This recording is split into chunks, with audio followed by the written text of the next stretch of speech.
Non-age statements, one of the most divisive topics in all of malt whiskey.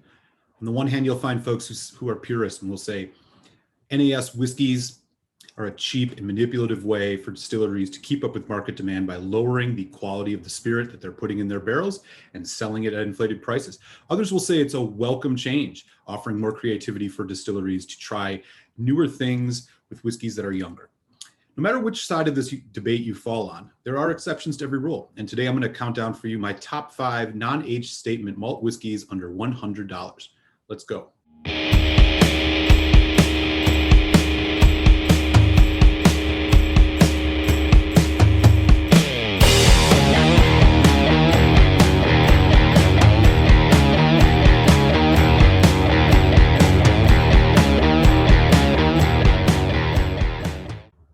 Hey everybody, and welcome back to Malt Muser Whiskey Reviews. I am Eric. Before we start the countdown of my top 5 non-age statement whiskeys, do take a second, hit subscribe. That'll make sure you don't miss any of my whiskey reviews, which come out every Friday, and make sure you get notifications for my happy hours, which are every Tuesday at 8 p.m. So before we get into the top 5 list, I have 2 honorable mentions that I want to bring up. First and foremost is the Glenmorangie Nectar d'Or Sauternes cask finish. This originally released as a 12-year, was moved to a non-age statement in 2019, but I can tell you it has not skipped a beat. It has classic Glenmorangie notes of orange and honey, very light, and then has this nice decadent Sauternes finish, making it a quintessential dessert dram. It is absolutely delicious, a combination of ex-bourbon and ex-Sauternes.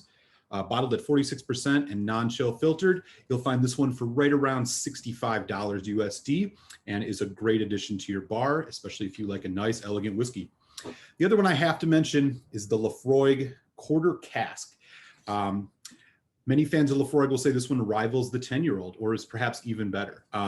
While this is bottled at 48%, and is a non-age statement, this is put into quarter casks, which allows the maturation to happen quicker. Because you're getting the spirit interacting more with the smaller quarter cask barrels, it is imparting more of its flavor into the spirit. What you will find with this is a heavy, heavy dose of that iodine medicinal peat that you get from Laphroaig and incredibly intense wood, bonfire, and sea notes. A really, really great dram. You will find this anywhere from around $55 to $60 here in the US, and one of my favorite releases from Laphroaig. Okay, with that, let's get into the top 5. Coming in at number 5 is one of my bargain picks, and it is the Naked Grouse Blended Malt. Bottled at 43%, I think this is an incredibly good value whiskey without an age statement. This is all first fill Oloroso, so you are getting a really nice sherry bomb with a ton of fruit notes and a little bit of spice. And the best part, it is only right around $30 USD. So if you are looking for a good bargain whiskey that you're not going to break the bank on, that's going to deliver every time and kind of set you up for a good evening of whiskey drinking, you can't go wrong with the Naked Grouse, number 5 on my top 5 NAS whiskeys. Coming in at number 4, Amrut Fusion. The Amrut Fusion is a single malt whiskey from India. The unique thing about this one in particular is it is a mix of both Himalayan Indian barley and some peated Scottish barley. So they are fusing those together to give you just an incredibly delicious whiskey. You will find a bottle of this here in the US right around that $65 to $70 range. It is a great way to introduce yourself to world whiskeys if you are not tried any in the past. This one is bottled at a healthy 50% ABV. So this will not disappoint at all. It is packed with a lot of rich flavor. You are going to get nice barley notes. It's got some really nice chocolate notes. It's got some fruit notes. It's really, really a nice dram filled with a lot of complexity and at a really good price. The Amrut Fusion, number 4 on my top 5 NAS whiskeys. Number 3, probably the most complex non-age statement whiskey that I have had to date, the Glen Scotia Victoriana. This is bottled at 51.5% ABV and comes out of the Campbelltown Distillery of Glen Scotia, one of 3 distilleries remaining in that region. This one is an absolute riddle, wrapped in an enigma and put in a bottle. There is Just incredible amount of depth and complexity to this. You get a little bit of that characteristic funk notes that you get out of some Campbelltown whiskeys, but also you find things like graham cracker, oatmeal. There's even some hints of fruit, which may lead you to think there could be some sherry in this.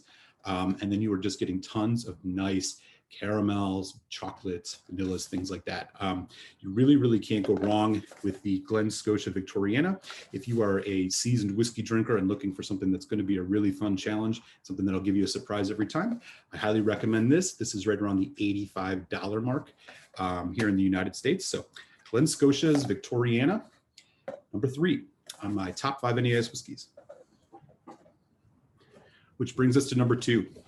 One of my favorite whiskeys of all time, the Ardbeg Uigeadail.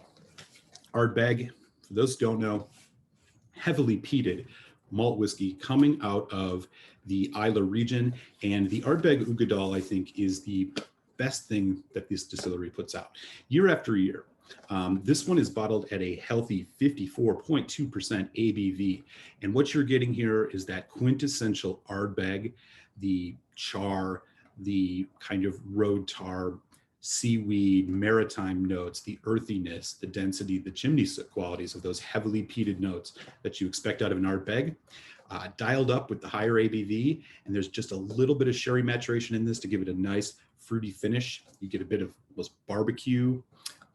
It is just an incredible dram.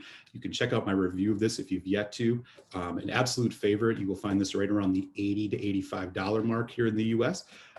Can't go wrong with Ardbeg Uigeadail, number 2. Which brings us to number 1, a very difficult choice indeed. But after a lot of deliberation, my number 1 non-age statement malt whiskey is the Tamdhu Cask Strength. The Tamdhu Cask Strength really delivers in so many ways. First of all, it is 100% sherry, so it is a bona fide sherry bomb. Secondly, it is bottled at cask strength. This release in particular is 59.8% ABV.